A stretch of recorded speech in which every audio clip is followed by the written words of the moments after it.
आज हम कक्षा 10वीं का 5वां चैप्टर का पढ़ने जा रहे हैं। तो मेंडलीफ के वर्गों के सीमाएं। तो डॉक्टर के हाइड्रोजन का इलेक्ट्रॉनिक विन्यास क्षार धातु से मिला होता है। क्षार धातु के भांति हाइड्रोजन के हेलोजन, ऑक्सीजन एवं सल्फर के साथ एक जैसे सूत्र होते हैं, मतलब कि ये उसके अंदर से मिला होता है, हाइड्रोजन में से निकले होते हैं सब, ठीक है। तो उनके अंदर एक जैसा क्या दिखाई देने लगता है। आगे देखिए तो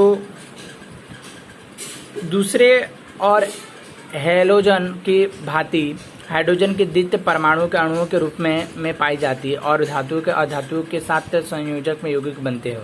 तो इस प्रकार का संयोजक यौगिक क्या है, इसके अंदर एक साथ क्या जोड़ करके बनाए जाते हैं। हाइड्रोजन के यौगिक में HCl, तो इसमें क्या NCl होता है सोडियम के अंदर, इसमें H2O होता है तो इसमें NOCO होता है, H2S होता है तो इसमें NH2S होता है। तो इस प्रकार के क्या ये मिलकर के क्या अपना क्या रासायनिक क्रिया करते हैं। अब इसमें देखें तो क्रियाकलाप में आप देखें क्षार धातु के हेलोजन के कुछ समानताओं के ध्यान में रखते हुए हाइड्रोजन को मेंडलीफ के आवर्तन सारणी के स्थान पर रखिए और हाइड्रोजन के कुछ समूहों का आवर्तन रखना चाहिए। मतलब कि हमको उनकी सारणी जो बनाई थी उन्होंने मैप बनाया तो उसके अंदर क्या उनको रखना पड़ेगा कक्ष में। तो निश्चित रूप से आवर्तन सारणी में हाइड्रोजन के नियम स्थानीय नहीं दिया जा सकता है। यह मेंडलीफ के आवर्तन सारणी की पहली कमी थी कि अपनी सारणी में हाइड्रोजन को सही स्थान नहीं दिया। तो उन्होंने एक सही स्थान नहीं दिया, किस जगह पे उसको क्या रखना है वो रख पाए नहीं थे।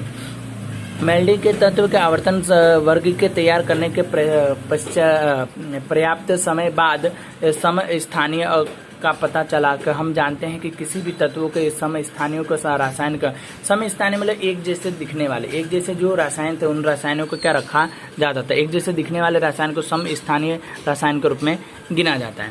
अब क्रियाकलाप 5.2 में देखें तो क्लोरीन के सम स्थानीय CH-35 Cl-37 एक जैसे हैं ये दोनों, ठीक है। इस परमाणु के विभिन्न होने के कारण भी उन्हें अलग रखेंगे। रासायन के गुणधर्मों के समान के कारण उन्हें दोनों के एक स्थान पर रखा जाता है।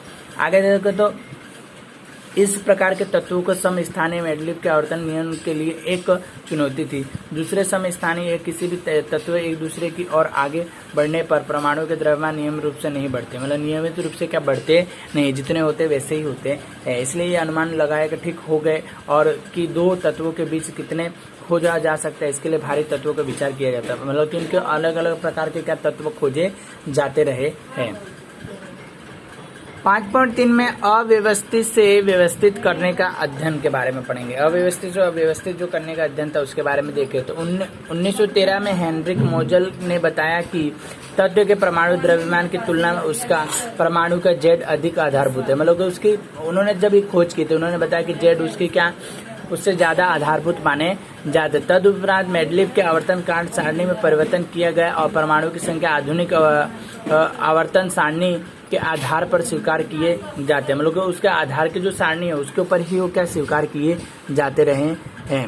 उसमें हम देखेंगे तो आपको पता चले कि तत्वों के आधारभूत परमाणुओं और की संख्या आवर्तन का फलन होता है। आप जानते हैं कि परमाणु की संख्या हमने परमाणु के नाभियों में स्थित प्रोटॉन की संख्या में जो परमाणु होते हैं उसके नाभि जो 18 कक्ष होते हैं उस कक्षों के अंदर ये क्या होते हैं परमाणु सारे। एक तत्व के दूसरे तत्व में बढ़ाने की संख्या एक की ही बढ़ोतरी होती है, मतलब एक एक करके इसके क्या बढ़ोतरी होती रहती है। तत्वों के उसके परमाणु की संख्या आरोहण क्रम में मतलब एक लाइन से लगाए जाते हैं उनके शब्दों के अनुसार उसके आवर्तन काल की सारणी कहा जाता है।